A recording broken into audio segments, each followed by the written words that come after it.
sampai juga kita, Kak. Iya, capek juga ya dorong-dorong kayak gini. Iya. Ada teman-teman kelas 2 di rumah. Halo teman-teman. Masih inget gak sama aku, Ru? Nah, ini kakakku, Kak Dona. Halo teman-teman di rumah, aku Kak Dona. Teman-teman di rumah, sudah berolahraga belum? Kalau aku sih sama Kak Dona udah. Tadi senam-senam dikit. Terus dorong-dorong ini deh. Lumayan berkeringat ternyata.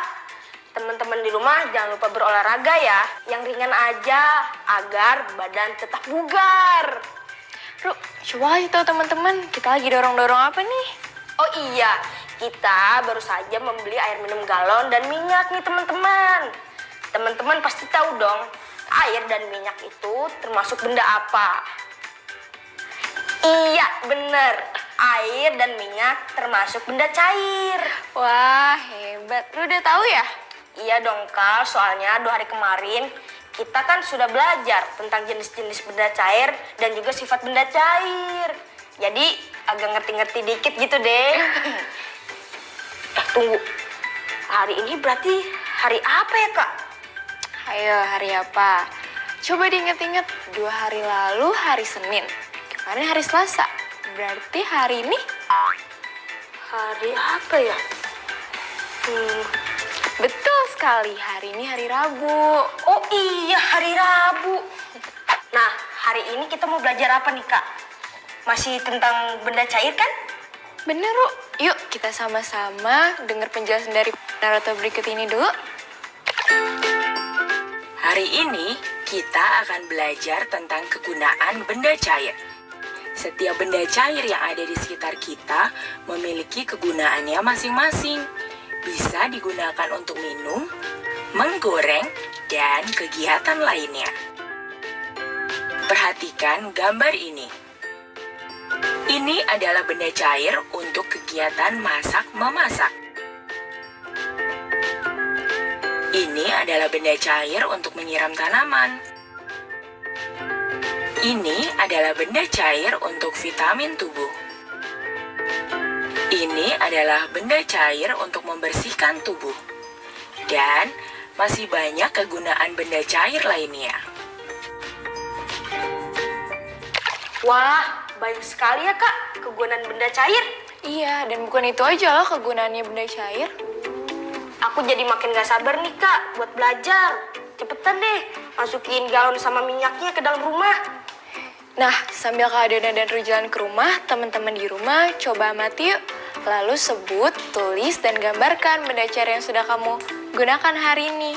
Asik, aku juga pengen ikutan Teman-teman, nanti kita ketemu lagi ya di dalam. Ayo, Kak, kita dorong lagi. Yuk, ambil. Yuk, semangat. Aduh, berat.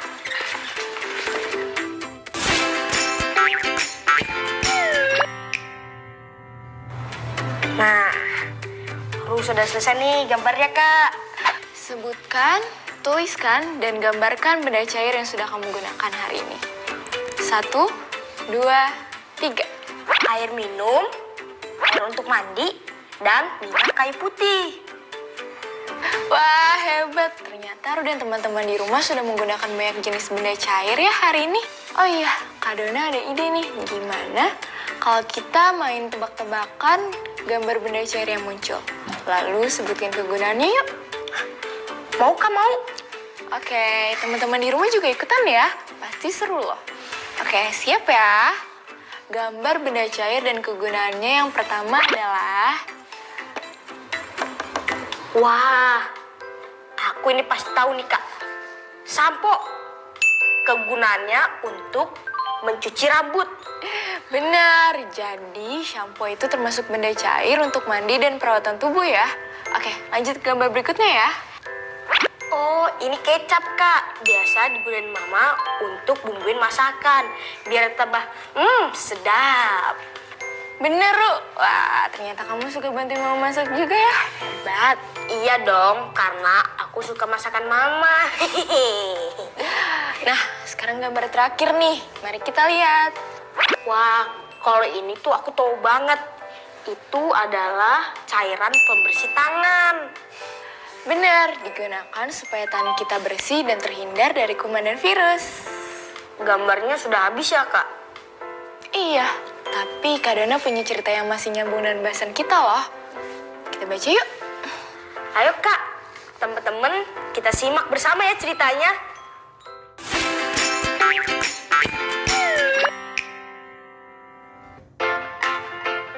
Benda cair, apa kegunaannya?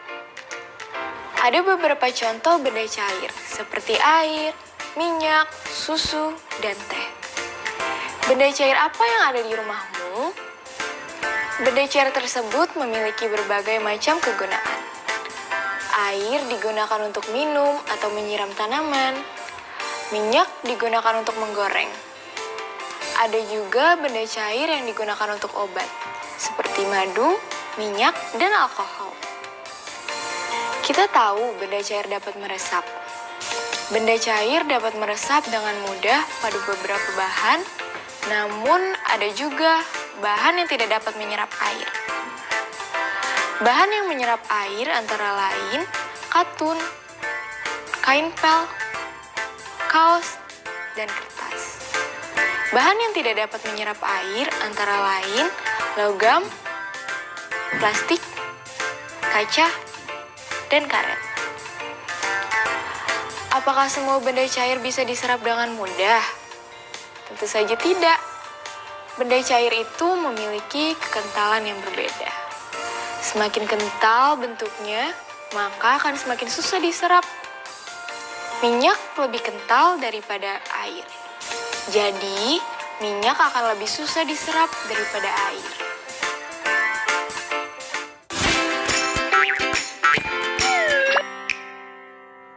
Demikian ceritanya tentang benda cair. Gimana? Menarik nggak? Menarik, Kak. Menarik nggak, teman-teman? Kalau begitu, kita bisa mulai ke tanya jawab tentang ceritanya.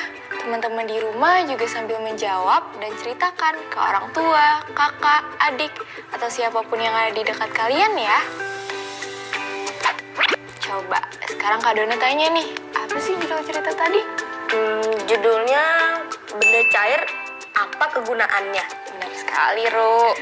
Lalu, apa saja sih yang dibahas di cerita ini, Ru? Jadi cerita ini dijelaskan ada berapa kegunaan benda cair, Kak.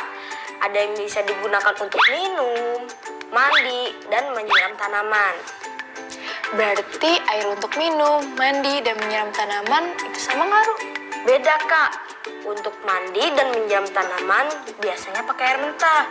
Dan untuk minum adalah air yang sudah matang. Benar sekali, Ru. Lalu benda cair bisa digunakan untuk apa? Ada yang digunakan untuk menggoreng, seperti minyak goreng, Kak. Yang tadi kita beli. Benar. Terus ada juga yang digunakan untuk obat. Misalnya madu dan minyak gosok. Seperti minyak kayu putih yang tadi Ru gambar, itu termasuk minyak gosok loh. Oh, terus di cerita tadi ada juga alkohol untuk obat, Kak. Itu maksudnya apa ya? Oh, itu maksudnya cairan alkohol untuk membersihkan luka, Ru. Jadi supaya lukanya tetap kering. Tapi harus hati-hati menggunakan ini dan minta bantuan orang tua. Dan juga cairan ini tidak bisa diminum ya, Ru. Kenapa? Karena setiap benda cair kan punya kegunaannya masing-masing, Kak. Betul sekali, Ru. Nah, kalau gambar ini maksudnya apa? Ru bisa jelaskan nggak? Oh, ini tentang benda-benda yang bisa menyerap benda cair dan yang tidak. Kain katun, kain pel, kertas, dan tisu bisa menyerap air. Dan yang tidak bisa menyerap air? Ada logam, kaca, dan plastik, Kak. Benar, dan selain itu, encer atau kentalnya benda cair juga menentukan ia bisa diserap lama atau cepat, Ru. Seperti gambar ini, kira-kira yang lebih encer dan mana yang lebih kental, Ru? Susu lebih encer dari minyak, Kak. Tapi kenapa begitu ya, Kak? Ada yang encer dan ada yang kental. Nah, ini kembali lagi ke jawaban Ru sebelumnya, tergantung dari kegunaannya. Misalnya, susu yang encer agar kita mudah minum dan menelannya. Lalu minyak goreng biasanya kental karena digunakan untuk menggoreng. Dan pastinya minyak goreng tidak untuk diminum ya, Ru. Oh, begitu ya, Kak.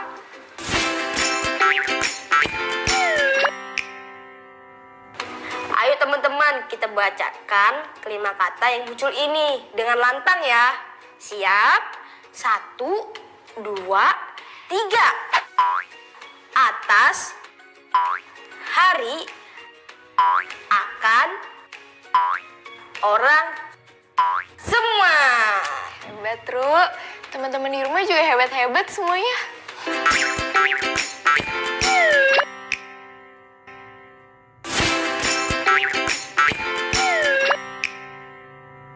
Nah, sekarang kita belajar intuisi bilangan yuk. Tuh tahu nih Kak, intuisi bilangan itu maksudnya kita memperkirakan suatu menggunakan bilangan kan Kak?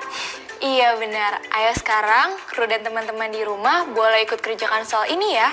Berapa hasil perkiraan dari 253 ditambah 246 ditambah 239 ditambah 263. Nah, agar lebih mudah memperkirakan penjumlahannya, kita bisa mencari bilangan sepadan dari angka tersebut.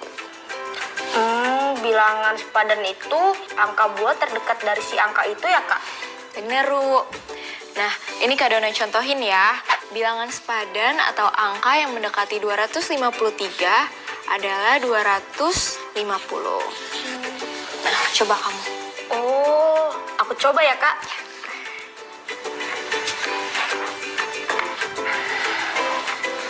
...253 dekat dengan 250. 246 dekat dengan 250. 239 dekat dengan 250.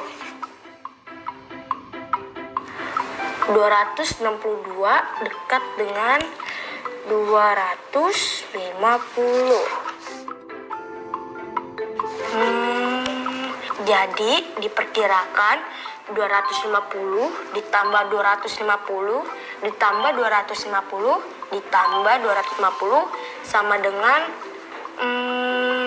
1000. Menurut Ru, hasil perkiraan tadi lebih dari atau kurang dari hasil sebenarnya? Lebih atau kurang ya Kak? Kita coba satu persatu ya. Nah, 253 lebih dari atau kurang dari 250? Lebih Kak. Lebih dari. Oke, selanjutnya kalau 246 lebih atau kurang dari 250? Kurang Kak. Kurang dari ya. Lalu kalau 239 lebih atau kurang dari? Kurang Kak. Kurang. Terus yang terakhir 262 lebih atau kurang dari 250? Lebih. Lebih. Oke, nah kita coba cek ya. Berarti ada 2 kali yang lebih dan 2 kali yang kurang dari ya. Setuju? Setuju Kak. Berarti seimbang Kak. Nggak ada kurang, nggak ada lebih. Bisa jadi begitu, Ru. Nah, berarti perkiraan angka 1000 tadi kira-kira sepadan atau sama dengan hasil sebenarnya ya? Oke, kita coba ya.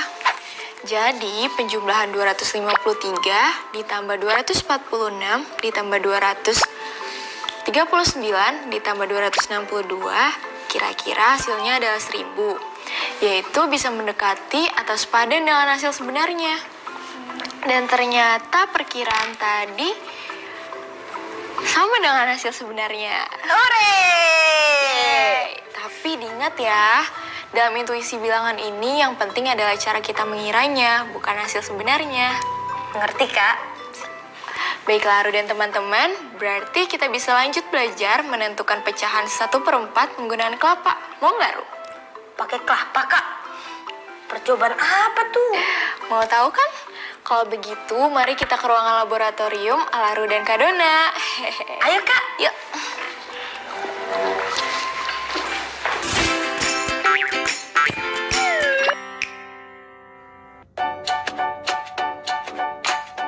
Wah, ada kelapa.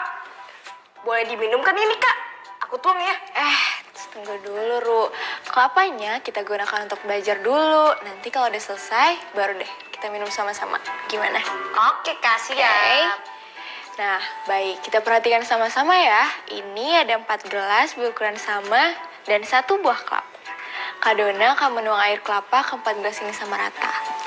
Oke.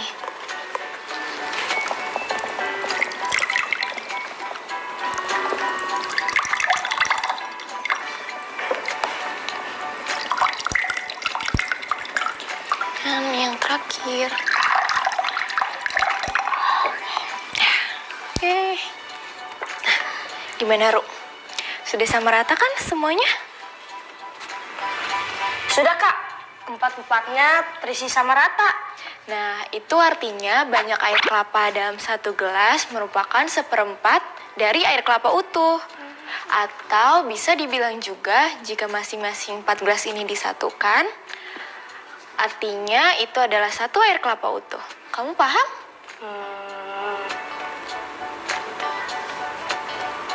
Belum ya? Nggak apa-apa. Kak Dona kasih 1 contoh lagi ya. Nah, ini ada 2 kotak makan yang sudah dibagi 4. Artinya, setiap bagian dinyatakan sebagai pecahan 1/4. Nah, sekarang perhatikan. Kotak makan pertama, keempat bagian kotaknya terisi air. Sementara kotak kedua hanya 1 bagian kotak yang terisi. Kotak makan pertama, semua bagiannya terisi, sehingga disebut 1 wadah berisi air. Sedangkan kotak makan yang kedua hanya terisi air di 1 bagian dari 4 kotaknya saja. Disebutnya apa, Ru? Tahu nggak? Berarti itu 1/4 wadah berisi air, Kak. Iya, betul. Wah, hebat ya, Ru. Sudah mulai mengerti ya? Nah, teman-teman di rumah bagaimana? Sudah siap mengerjakan soal? Wah, teman-teman mau latihan 1 kali lagi. Iya, Kak. Terus setuju sama teman-teman di rumah. Kita latihan sekali lagi dulu. Biar abis itu menjawab soal. Boleh.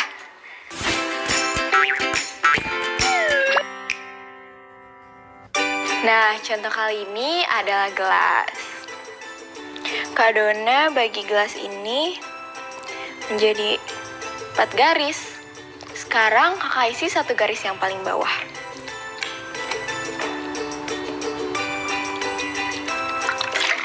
Oke. Nah, sekarang 1 dari 4 bagian gelas ini sudah terisi air. Jika dinyatakan dalam bentuk pecahan, artinya 1/4 gelas terisi air, Kak. iya benar, hebat, Ru. Nah, teman-teman di rumah sekarang sudah mengerti kan ya? Wah, keren semuanya. Kita lanjut lagi. Perhatikan ya teman-teman. Di sini sudah ada 1 botol penuh terisi air. Nih, nah, Ru, coba tolong isi seluruh gelas ini sama rata ya. Oke, Kak.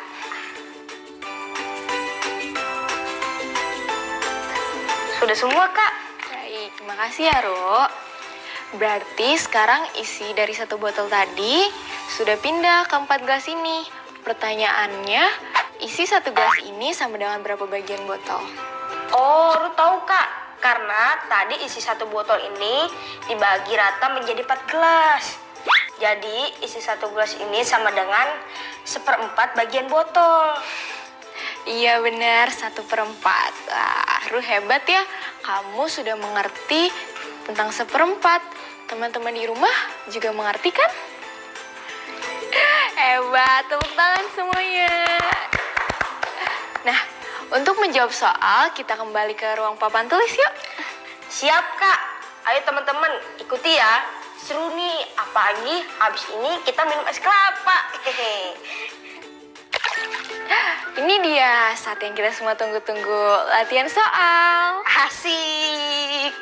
Kita sama-sama jawab soal berikut ini ya, teman-teman. Dan Ru sudah siap?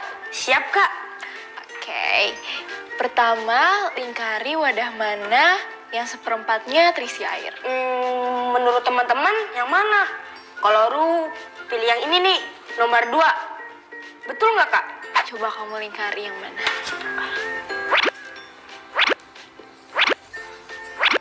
Itu, yakin? Yakin? Kita cek jawabannya ya. wadah yang terisi seperempat dengan air adalah yang kedua. Yeay, jawaban Ru bener. Hebat. Teman-teman di rumah gimana? Ada yang belum sempat menjawab? Nggak perlu sedih, salah juga bagian dari pelajaran kok. Yang penting sekarang teman-teman sudah tahu mana jawaban yang benar. Harus tetap semangat ya. Sekarang kita lanjut ke soal berikutnya ya. Siap, lanjut. Oke, soal kedua. Arsirlah atau warnailah bagian yang menunjukkan seperempat. Nah, ayo Ru dan teman-teman di rumah, mana bagian yang menunjukkan seperempat? Teman-teman, sudah siap menjawab? Kalau Ru, jawaban Ru adalah yang ini nih. Coba yang mana? Sudah Kak, betul nggak? Ayo teman-teman di rumah, ada nggak yang sama jawabannya kayak Ru? Ada? Kalau begitu, jawaban teman-teman di rumah dan Ru adalah benar. Hore, bener lagi. Oke, nah kita coba satu soal terakhir ya, soal ketiga. Nah, apakah bagian yang terisi air merupakan seperempat dan mengapa? Nah, Ru, jawaban yang ini harus dengan alasan ya. Coba, mengapa? Kalau jawaban Ru, bukan Kak, bukan seperempat. Kenapa tuh? Karena keempat bagiannya tidak mempunyai bentuk dan ukuran yang sama. Teman-teman di rumah gimana? Apakah jawabannya sama dengan Ru? Sama lagi. Wah, kompak ya kalian. Jadi jawaban Ru tadi adalah bukan seperempat karena keempat bagiannya tidak mempunyai bentuk dan ukuran yang sama. Jadi jawaban Ru dan teman-teman benar. Wah.